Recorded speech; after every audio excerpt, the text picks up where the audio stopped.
La photographie est une histoire d'attention, une manière de capter l'instant, de saisir la lumière, de révéler l'invisible. Reza Degati, photoreporter de renom, parcourt le monde depuis des décennies, armé de son objectif et d'un regard habité par l'humanité. Ses images racontent des vies, des résistances, des espoirs et nous invitent à voir autrement. Alors il suit des études d'architecture et se spécialise en parallèle pour la photo, discipline pour laquelle il se fait remarquer et arrêter très tôt, vers l'âge de 14 ans je crois, et bien avant même la révolution qui a déchiré son pays. Alors il doit quitter l'Iran dès 1981 car ses photographies gênent et ne peut pas depuis remettre les pieds en Iran. Mais il parcourt le monde avec son objectif et ses photographies montrent parfois le chaos de la guerre, de ses ravages et surtout le désarroi des êtres humains pris dans la tourmente. En 1991, il commence à travailler avec le National Geographic pour une très longue collaboration et ses photographies ont fait l'objet de plus de 25 couvertures du magazine. Il dit d'ailleurs lors d'une interview télévisée « Je ne suis pas photographe de guerre, je suis correspondant de paix ». Dans cet épisode de l'art de l'attention, nous parlons de ce que signifie vraiment regarder avec Reza Degati. Comment prêter attention au monde, comment raconter une histoire en une seule image, comment témoigner sans trahir. Avec Reza, l'attention devient un engagement, une éthique, une poésie. L'art de l'attention. Conversation avec Fanny Auger. Bonjour Reza. Bonjour Fanny. Alors je voudrais d'abord qu'on parle de votre regard et de votre approche photographique. J'avais une petite question pour commencer, qui va peut-être nous amener loin, mais est-ce que l'attention, elle précède toujours une photographie réussie ?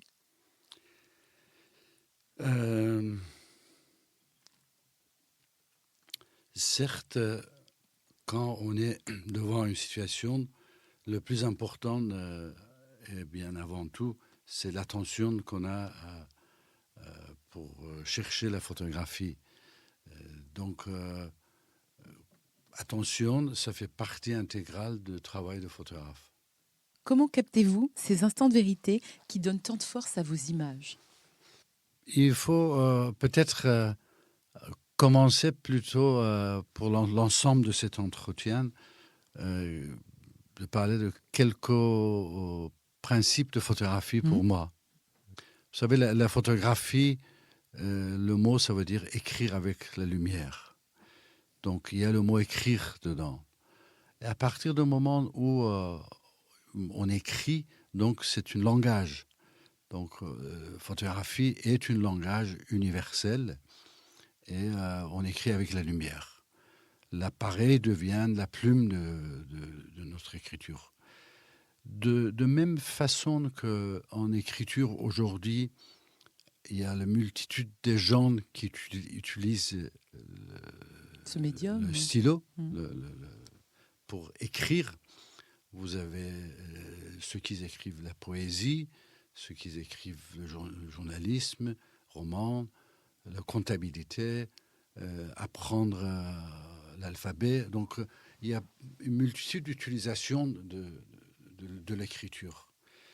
Donc, la photographie, c'est exactement la même chose. C'est que la seule différence, c'est que comme il n'est pas encore rentré dans les mœurs des gens, dès qu'ils voient quelqu'un qui a un appareil photo, ils disent c'est un photographe. C'est comme si, dès qu'on voyait quelqu'un qui a un stylo dans la main, on dit c'est un écrivain. Or, en réalité, on écrit plein de choses différentes, comme je disais, avec la plume, avec le stylo. La photographie, c'est la même chose. Donc, à partir du moment où on voit cette distinction, on peut mieux comprendre l'univers des différents photographes, les différentes personnes qui utilisent l'appareil pour raconter des histoires. Donc, vous avez des photographes dont leur photographie est beaucoup plus proche de la poésie. Vous avez des photographes qui sont beaucoup plus proches d'un écrivain, qui font avec des phrases, avec leur photographie. Vous avez des comptables, ils font un état des lieux de quelque chose, simplement. comme on photographiait les chaises et des tables d'une entreprise. Enfin, vous voyez. Donc, c'est pour ça que, à partir de ce moment, on sait que tous les gens qui ont un appareil photographique, ils ne sont pas tous pareils. Ça revient de voir, à travers le travail de chaque photographe, sa personnalité, de voir dans quel domaine il est en train d'écrire et utilise la lumière pour écrire sa pensée et son attitude. Voilà un peu, en général, la façon où je travaille. Ce qui fait que, certes, le plus important pour moi, c'est de connaître mon sujet. Le connaître. D'ailleurs, j'ai dit le sujet, j'utilise rarement ce mot parce que j'aime pas de dire que c'est des sujets. Parce que vous photographiez principalement des humains. Des humains, exactement, oui.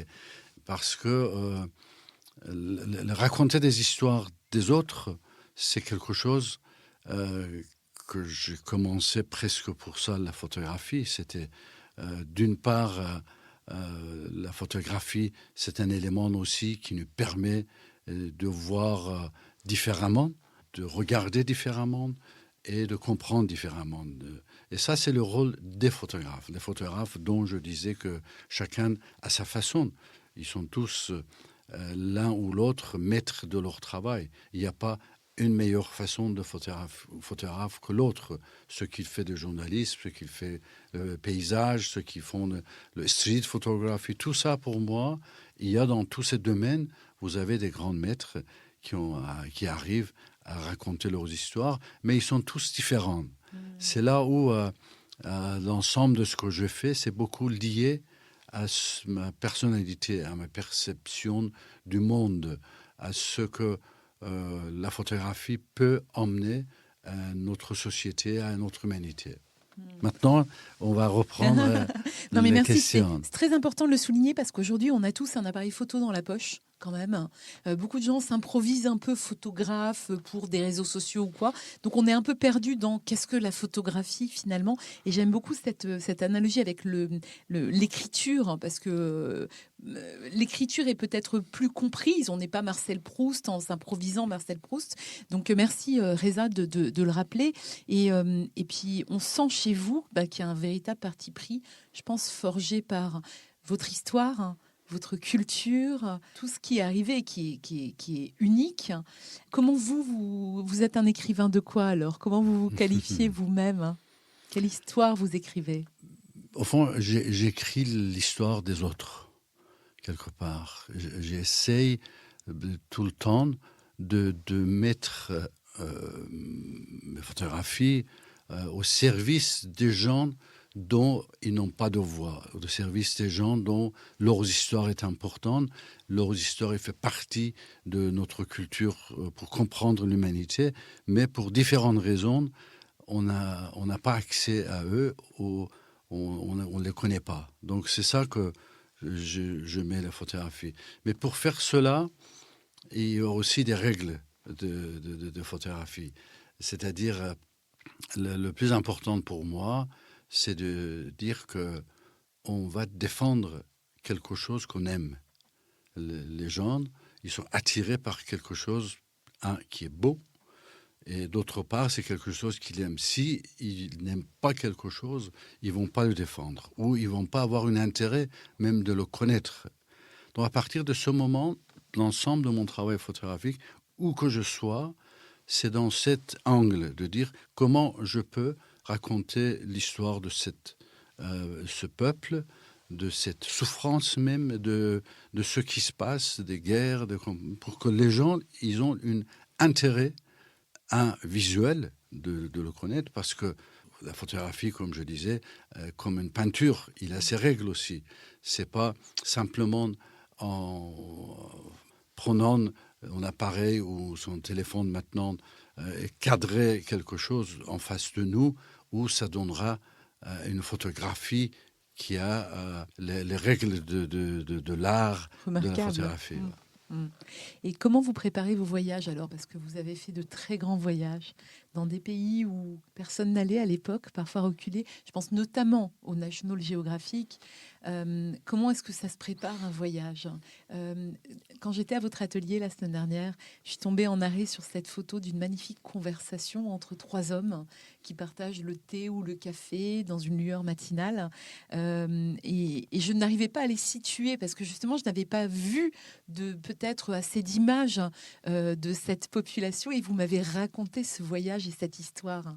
Vous voulez nous en parler? Ah oui, comme vous le dites, dans l'ensemble de mon travail, j'essayais d'aller dans les endroits où, quelque part, c'était une tache noire sur la carte. Zone C'est-à-dire inconnue. des zones inconnues, des zones que, pour différentes raisons, que ce soit politiques ou stratégiques ou même géographie, c'était pas accessible. Et parmi ces histoires, dont une de mes premières histoires pour le magazine National Geographic en 1995, c'était raconter l'histoire d'un peuple qui était complètement inconnu dans notre temps parce que la Chine avait envahi leur région et que c'était une région fermée. C'est une région qui s'appelait le Turkestan oriental dans le siècle dernier et qu'après l'occupation par les Chinois, c'était nommé Xinjiang en chinois, Xinjiang, et en français, nous, on dit Xinjiang. Ça veut dire les nouvelles frontières. Donc le nom déjà, ça. Et dans cet endroit, qui est quand même 1/6 de superficie de Chine, c'est énorme, il y avait quelques dizaines de millions seulement de gens qui habitaient, dont ce peuple qu'on appelait les Ouïghours. Les Ouïghours, c'est une tribu ancienne qui habite là depuis des milliers d'années. Et on n'avait aucune connaissance de ce peuple. Et ce qui fait que ce travail, moi je dirais, difficile, dur, beaucoup de négociations pour avoir l'autorisation de passer pendant 6 mois. J'ai pu voyager village par village, ville par ville, partout, et raconter l'histoire de ce peuple. Ce qui fait que quand le sujet était paru en 1996 à National Geographic, d'un seul coup, c'était le monde entier qui découvrait un peuple on ignorait presque tout de ce peuple. Et la sortie de National Geographic a donné plusieurs centaines de publications par les journaux et les radios et les télévisions du monde en disant « Regardez, National Geographic, il vient de publier une histoire sur ce peuple ». Donc cette photographie que vous dites, c'est dans une de ces passages dans la ville de Turpan, me promenant, c'est ce que je fais toujours. Je suis un promeneur avec mon appareil photographie, des fois sans vraiment avoir un but aussi.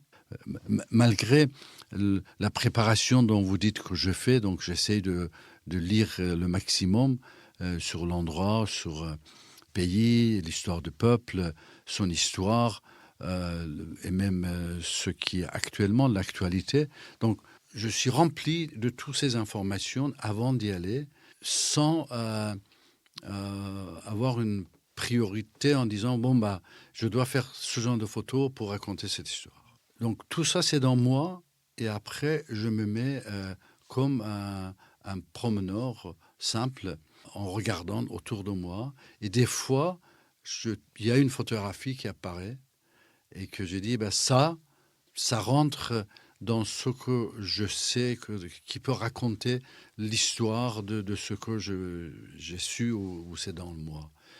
Cette photographie, ça fait partie de ces moments magiques. Et passant dans un petit ruelle, je vois 3 hommes qui sont assis avec un très joli rayon de lumière. Ils m'invitent à boire un thé, ce que je fais.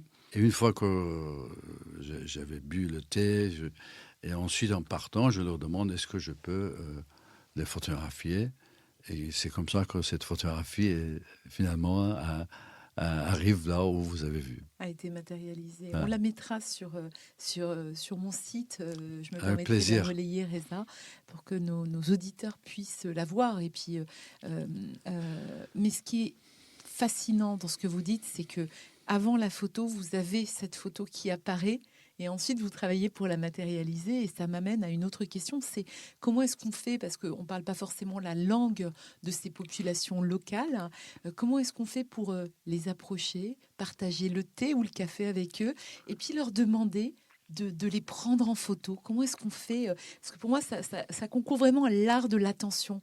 C'est pas que le fait de prendre une photo, de voir. Il y a tout ce qu'il y a autour dans l'échange humain. Vous ne parlez pas leur langue.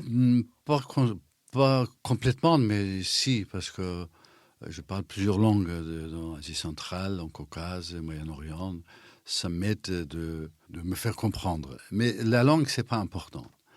Ce que j'ai appris et j'ai compris, c'est que les êtres humains, nous connaissons, la science jusqu'à aujourd'hui nous a montré que les relations humaines, c'est par la langue, c'est discuter avec des gens, de se faire comprendre. Ça, c'est une moyenne. Mais en réalité, je crois qu'il y a plein d'autres moyens qui existent que la science n'a pas découvertes, mais qui existent entre les êtres humains. Et ce que moi j'ai compris, et c'est là où ça se passe vraiment constamment bien, n'importe où que je sois, c'est que au fond de moi-même, quand je rapproche ces gens-là, il y a une envie forte de les connaître, il y a un grand respect déjà dans tous ces gens que je les vois, qui que ce soit. J'arrive pas en tant que grand reporter qui viendrait faire un double page ou couverture pour une magazine, jamais de comme ça. Le plus important, c'est cette envie profonde en moi de le connaître, de comprendre leurs histoires, après de voir comment je peux traduire leurs histoires en photographie. Et ça, c'est quelque chose que tous les gens, ils le comprennent très vite. Est-ce que c'est des vibrations? Est-ce que c'est magnétisme? Je ne sais pas. Je dis, il y a des éléments dans la relation humaine que ce n'est pas connu. Le eye contact, le regard dans les yeux, c'est presque la moitié de l'histoire. Vous pouvez ne pas parler, ne pas comprendre quelqu'un, mais en regardant dans l'œil de l'autre, et l'autre, il voit aussi dans votre regard. C'est ce qui existe. Donc, il y a ce sentiment qui, souvent, je sens chez des gens qui comprennent que je ne suis pas là pour moi-même. Je ne suis pas là pour un journal. Je ne suis pas en tant qu'envoyé de tel ou tel. Je suis là pour eux. Je suis à leur service. Et ça, c'est après 45 ans de voyage et rencontrer des gens, on apprend aussi. Donc, c'est pas quelque chose que je dois vraiment chaque fois expliquer. Assez vite, cette relation de confiance se produit. C'est magnifique parce que ça va au-delà des paroles qu'on peut partager ou des langues. Alors oui, vous êtes polyglotte. On avait fait l'autre jour la liste des langues que vous êtes capable. Et ça, c'est une vraie richesse de parler ou de comprendre grâce à le farsi, le turc, enfin voilà. Mais je crois que ça nous ramène à notre humanité la plus profonde finalement, cette sagesse universelle du partage et de l'approche. Moi, je travaille beaucoup sur l'art de la conversation. Et d'une part, pour moi, le meilleur ingrédient, c'est l'écoute. Donc, c'est pas le fait de parler. C'est si on est là, l'écoute et dans ce que l'écoute a de plus holistique. C'est pas que ce que j'écoute, ce que j'entends, mais c'est tout ce qu'il y a autour, la manière dont je regarde, dont je m'ouvre à l'autre, à l'altérité. Je crois que il y a tellement d'autres choses qui passent comme ça. Est-ce que vous voulez nous raconter une histoire que vous avez racontée à travers vos photos, qui vous vient comme ça à l'esprit, que vous avez envie de nous partager autour de toujours cet axe de l'art de l'attention, même si tout votre travail se fait autour de l'art de l'attention. Mais là, vous nous avez parlé de cette photographie des Ouïghours qui m'a énormément plu quand je suis arrivée dans votre atelier. Après, on a la chance de voir régulièrement des expositions de vous. Moi, je me rappelle encore de l'exposition sur les grilles du Luxembourg, mais il y en a eu tellement depuis. Actuellement, il y en a une qui se passe au Maroc. Si vous avez envie de nous en parler, face à la mer. Voilà, qu'est-ce que vous avez envie de raconter à travers ces photos? Dans toutes les expositions ou des livres ou de conférences, enfin, que je montre mes photographies, il y a un seul but dans l'ensemble de ça, c'est que la personne qui est face à ces photographies ou à une seule photo, que je sois disparu, que je joue pas l'artiste qui est en train de créer quelque chose incroyable, mais quelque chose de très simple. Donc mes photographies sont des photographies très simples. Aussi bien dans la composition, aussi bien dans les règles de travail. J'essaye de le faire parce que comme ça, j'arrive d'une part de montrer la simplicité, qui est presque l'art le plus difficile, et en même temps, ça peut créer des liens avec un maximum de gens, la grande public pour lequel je fais ces photographies, pour lequel je vais raconter l'histoire de quelqu'un pour que cette histoire soit pas seulement personnelle entre moi et cette personne, parce que comme il me fait confiance, il raconte son histoire, il faut que je les raconte aux autres. C'est presque comme une responsabilité humaine chaque fois en me disant, cette personne, il a ouvert son corps, il a ouvert sa maison, il a raconté ses histoires parce que comment dirais-je, il espère que à travers moi, son histoire sera connue. Donc c'est un peu dans cet concept que je fais toutes ces expositions et tout ça, pour que finalement, il y aura une connaissance, la connaissance de l'autre, la connaissance entre les individus, la connaissance entre les communautés, entre les cultures. C'est la connaissance de plus en plus qui rapprochera les êtres humains de l'un et l'autre. Des fois, on a peur de l'étranger. C'est pour ça que le mot, c'est étranger. Mais à partir du moment où, à travers une photographie d'une petite fille afghane, par exemple, c'est une de mes photos assez fameuses, oui. connues, cette intention dont vous le dites, c'est une attention que j'ai eue quand j'ai rencontré cette petite fille, parce que déjà, c'était après 3 jours de marche et voyage pour atteindre un village au sud d'Afghanistan, le village qui était le plus bombardé de toute l'histoire d'Afghanistan. Donc, c'est le village dans lequel, pendant longtemps, tous les gens d'Al-Qaïda, y compris Ben Laden, ils se cachaient. Donc, vous pouvez imaginer l'état de ce village. Il y a des gens qui étaient retournés, commençaient à vivre, mais dans les ruines. Et quand je suis rentré, il y avait quelques enfants qui jouaient au milieu des ruines. Donc, c'est là où mon attention, c'était où je photographie ces enfants dans les ruines, des photos que j'ai déjà faites, qui existent, mais je sentais qu'il y avait quelque chose de plus important. Il fallait que, avant juste de faire la photo, je regardais ces enfants, la façon où ils bougeaient, le discutaient, et d'un seul coup, il y a cette petite fille qui s'est tournée vers moi. Et c'est là où j'ai fait 2 ou 3 photos de vraiment seulement son regard et son portrait, parce que on peut regarder longuement son regard. On peut passer du temps. Les gens, j'ai vu plein de gens qui ont cette photo sur leur mur dans les maisons. Ils mettent ça dans leur appartement, dans les maisons, partout. Or, les photos de ruines, peut-être que vous n'avez pas vraiment envie de vivre avec. Mais avec son regard, les gens, ils vivent. Et elle, à travers son regard, elle nous raconte plein d'histoires. Parce que derrière chaque photographie, vous avez des histoires et des histoires et des histoires. Ça dépend de la personne que vous êtes. Ça dépend quel est votre bagage culturel, quel est votre bagage éducatif ou religieux même. Et c'est comme ça que les gens, ils ont les différentes compréhensions d'une seule photographie. Bien sûr. Et puis, c'est elle qui nous regarde finalement. Nous, on la regarde, elle nous raconte ses histoires, mais en même temps, elle nous regarde. Moi, ça me rappelle même un tableau de Velázquez qui s'appelle Les Ménines, où Mhm. Velázquez s'est peint lui-même en train de nous regarder. Et finalement, des siècles avant, il nous contemple à travers cette photo quelque part, parce que ce tableau est presque photographique.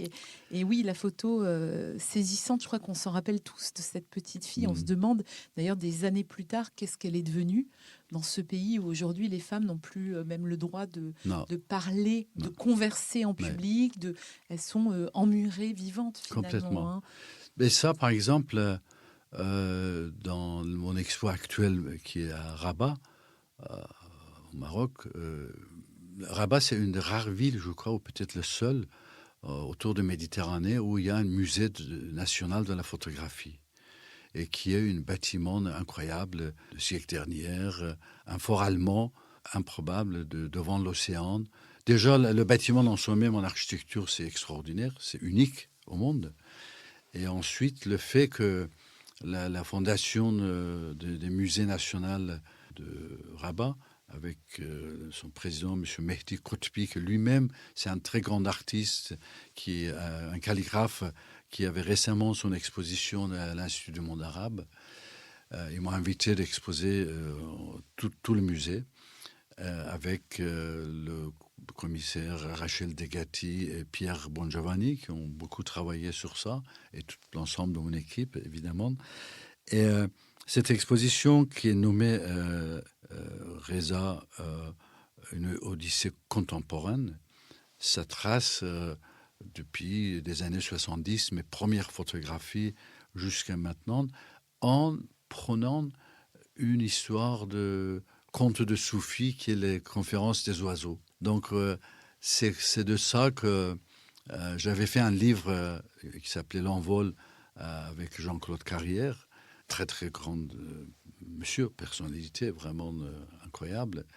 Et maintenant, cette histoire des conférences des oiseaux, qui est l'histoire de cette étape de la vie à travers cette photographie, est exposée à Rabat. Et d'avoir tous ces regards des visages qui nous regardent face à la mer, je trouve que c'est des images saisissantes. Elle se termine quand cette exposition?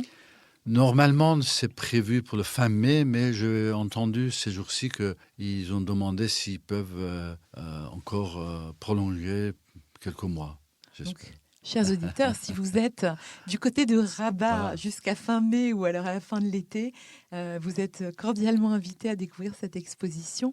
Reza, on parlait tout à l'heure du fait de raconter des histoires à travers les photos. Là, vous nous parlez d'un conte soufi qui est une odyssée. On l'entend à votre accent, hein, on sait que vous êtes né en Iran, vous avez cet accent chantant, persan, et vous êtes vous-même un conteur. Alors pour mieux comprendre d'où ça vous vient, vous, ça, c'est cette culture perse, mais vous êtes aussi au croisement des mondes. Comment vous êtes devenu, Reza, ce grand photographe? Je me souviens quand, première fois, je suis venu ici en 81, en exil, je me suis exilé. 2 ans après la Révolution. Ouais. Mes photographies étaient déjà arrivées bien avant moi, donc j'avais fait couverture de plein de journaux, de magazines. J'étais assez connu en tant que photographe de la révolution iranienne, mais après c'est la guerre Iran-Irak, et j'ai pu sortir parce que j'étais blessé cette guerre. Et j'étais pas mal interviewé à peine arrivé. Et il y a je me souviens, un journaliste de Antenne 2, je crois, télévision française, qui me posait la question en disant mais vous faites partie d'une des meilleures photographes de couleur aujourd'hui. Où est-ce que vous avez appris? Ma réponse était spontanée. Et j'ai dit, quand j'étais petit, il y a 4 mois, j'ai commencé à pas marcher, mais à marcher à 4 pattes sur le tapis iranien, plein de couleurs. Donc, passer vos premières années d'enfance à 10 centimètres Sur des tapis. sur les tapis, vous apprenez beaucoup de choses parce que le tapis, à ce moment, pour enfants, c'est pas juste chaque forme est une histoire. Donc, vous voyez, il y a déjà ça à l'origine de l'œil, et composition et couleur. Après, il y a les miniatures persanes. Les miniatures persanes aussi, ils ont une force incroyable pour former les relations des êtres humains, la composition, les petits mouvements de main, de tête. Et ça aussi, c'est une autre façon de regarder et d'apprendre les premières règles de la photographie, qui est écrire par lumière, qui est comme les peintres, enfin, les compositions, les couleurs, l'angle de lumière, tout ça, ce sont des choses très importantes qui font qu'une photographie devienne une photographie et les autres restent juste une image. C'est ça. Et ce que je me souviens, depuis l'enfance, j'étais toujours très ému par deux thèmes. Une, c'était la beauté. Quand je voyais quelque chose de beau ou belle, j'avais un palpitement du corps que j'avais envie de partager avec tout le monde. D'autres choses qui me donnaient le même battement du corps, c'était l'injustice sociale. Quand je voyais des mendiants, quand je voyais les enfants aux pieds nus, quand je sentais que ces gens-là, il y a un problème dans leur vie, qu'ils n'ont pas de quoi vraiment vivre. Et ces deux, la beauté et l'injustice sociale, ce sont deux éléments depuis mon enfance jusqu'à aujourd'hui qui me motivent.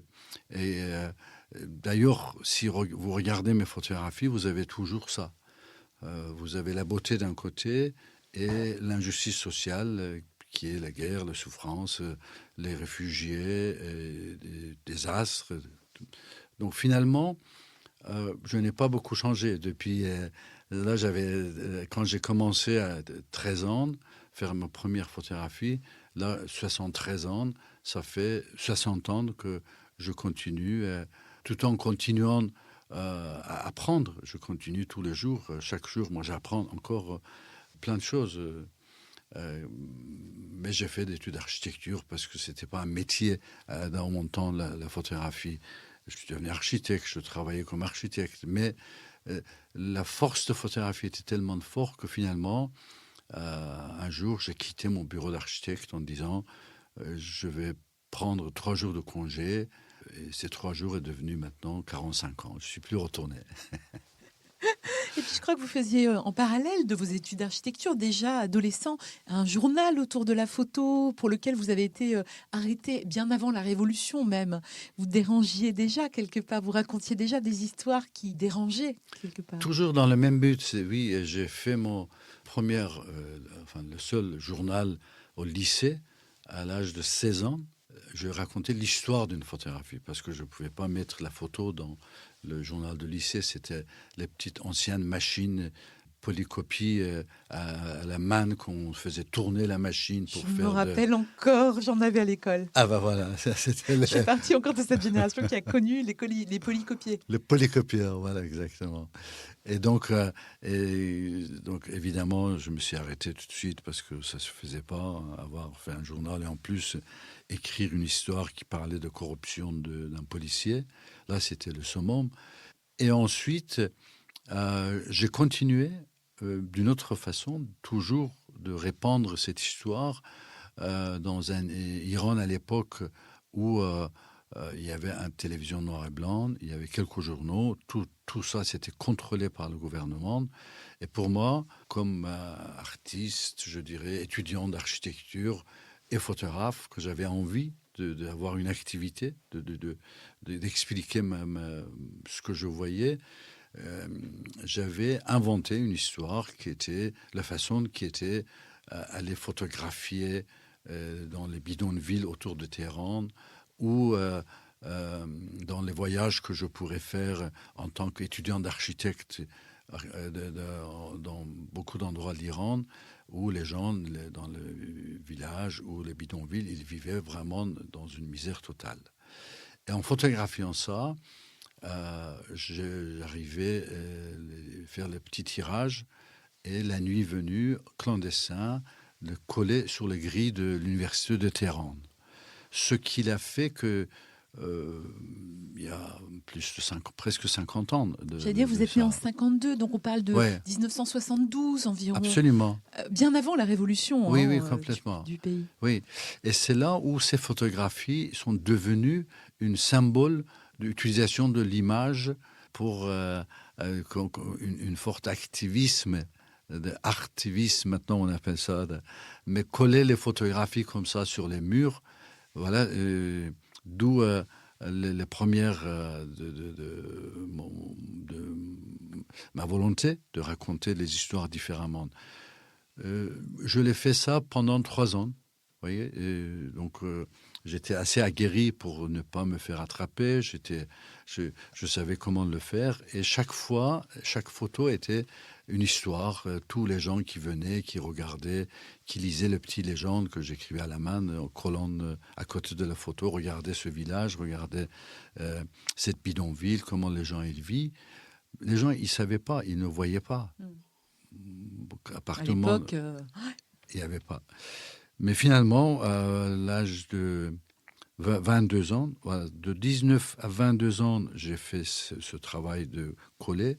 Et à 22 ans, finalement, je me suis fait arrêter et j'ai passé 3 ans en prison après pour dénoncer, pour raconter des histoires en photographie. Donc, c'était quelque part, après l'interdiction de mon journal à 16 ans, là, c'était à 16 ans, quand j'étais arrêté, j'avais aussi passé un mauvais quart d'heure. Ils m'avaient frappé, j'avais déchiré mes vêtements, je saignais énormément. Mais bon, c'était arrêté là-bas. Mais cette fois-ci, c'est 3 ans en prison, et 5 mois dans une petite cellule, torturé 24 heures sur 24, parce que pour le régime à l'époque, cette histoire était devenue tellement importante qu'il croyait qu'il y a toute une organisation derrière ça et que je ne suis que le colleur d'affiches. Donc il me torturait pour voir qui sont les gens qui m'ont... pour dénoncer vos complices. Qui était là, est-ce qu'il y a des pays étrangers, est-ce qu'il y a des groupes étrangers, est-ce qu'il y a des groupes politiques. Et moi, j'ignorais tout ça. Je disais, mais non, je suis le seul à pouvoir faire ça. Ils ne croyaient pas qu'une personne peut avoir une telle idée, qu'il allait faire des photos, qu'il a appris les photos toute seule, et qui fait le tirage et vient coller sur le gris. Donc voilà les différentes étapes aussi pour connaître un peu d'où vient mon travail actuel, comment moi j'ai forgé dans ces moments-là cette conviction que finalement la photographie c'est une vraie arme, mais arme de reconstruction massive. C'est plutôt, et on le voit aujourd'hui combien la photographie, il joue un rôle important dans le quotidien de tout le monde, dans le quotidien de chacun de nous. Quoi qu'il arrive, nous voyons des milliers de photos par jour. Les photos sont partagées. Encore plus aujourd'hui, j'allais dire, ça s'est accéléré. Absolument. Ouais. Il y a un élément que je voulais souligner aussi et que je ne savais pas. C'était parce que quand je vous ai proposé de vous rencontrer pour l'art de l'attention, mon podcast, c'est que vous étiez un peu prédestiné finalement à passer à mon micro. Parce que votre nom de famille, Degati, alors je ne le prononce certainement pas en persan avec l'accent. Comment vous le prononceriez? En persan, c'est Degati. Et il signifie? Ici, on dit, ça veut dire attentionné ou attentif. Voilà, donc c'est vrai que le nom était déjà prédestiné. Je crois que vous étiez prédestiné à ce métier, à cette passion. Reza, j'aurais encore 1000 questions à vous poser parce que votre histoire me bouleverse et me fascine. J'ai beaucoup d'admiration pour votre travail. Mais je voudrais terminer sur un thème qui me tient particulièrement à cœur et qui revient beaucoup sur ce podcast, l'art de l'attention, c'est la transmission. À travers tout votre travail depuis ces plus de 40 dernières années, c'est ce que vous faites quelque part en témoignant, en portant ces histoires, ces regards, en signant de nombreux livres, des expositions, vous faites des conférences, des interviews, même le fait de venir à mon modeste micro aujourd'hui, voilà, permet de continuer à partager votre vision du monde et votre travail, et par là même à porter ces messages. Comment est-ce que vous voyez ce rôle de transmission pour les générations futures? Déjà, dès le début, en tant que photographe professionnel, quand j'ai commencé à travailler, très vite, j'ai compris que une autre moyen que le peuple, que nous voulons raconter leurs histoires, leurs visages, montrer au monde, une autre moyen, c'est qu'eux-mêmes, ils puissent raconter leurs histoires.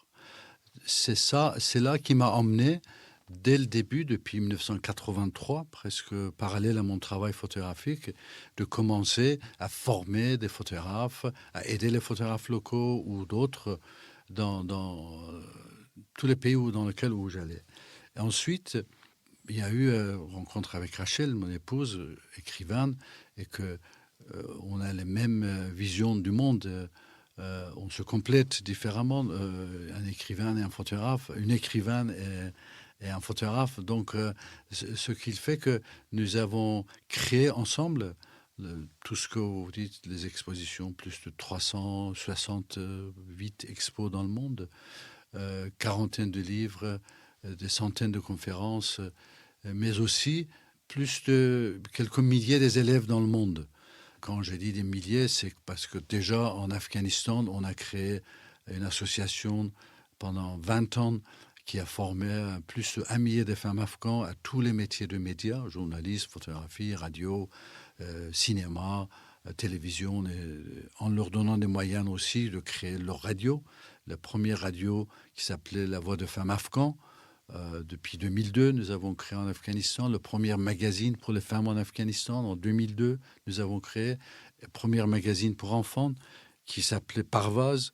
C'est le même nom que j'avais donné à mon premier magazine à 16 ans, donc j'ai pu le faire.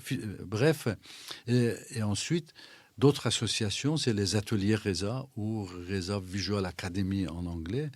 On travaille beaucoup dans les banlieues, plus de 17 banlieues en France, banlieue en Sicile, en Buenos Aires, et on a pu former des milliers de jeunes et des enfants dans les camps de réfugiés, une dizaine de camps réfugiés.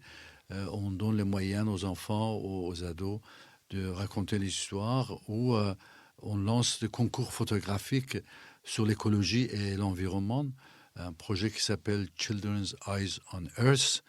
Et ça emmène tous les enfants du monde de raconter leurs histoires sur la nature, la beauté de la nature, mais aussi l'écologie et la pollution. Donc l'ensemble de ça pour dire comment, parce que la photographie est devenue l'art majeur, parce que la photographie est élément que tout le monde a accès, comment les utiliser dans tous les domaines et répandre ça, mais on continue de la même façon que l'importance des mots et d'écriture, on continue parallèle à ça aussi.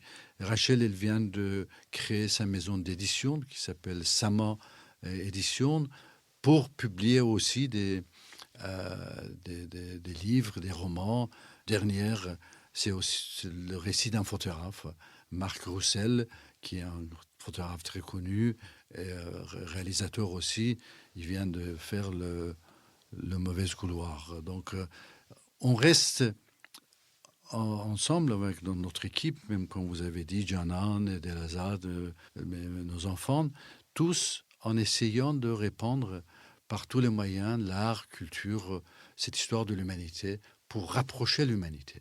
Parce que, en tant que, comme je vous disais, je suis correspondant de paix, je vais dans la guerre pour raconter les ravages de guerre aussi, mais aussi pour montrer la beauté de l'humanité, parce que je suis très optimiste pour l'avenir de l'homme, l'avenir de l'humanité en général.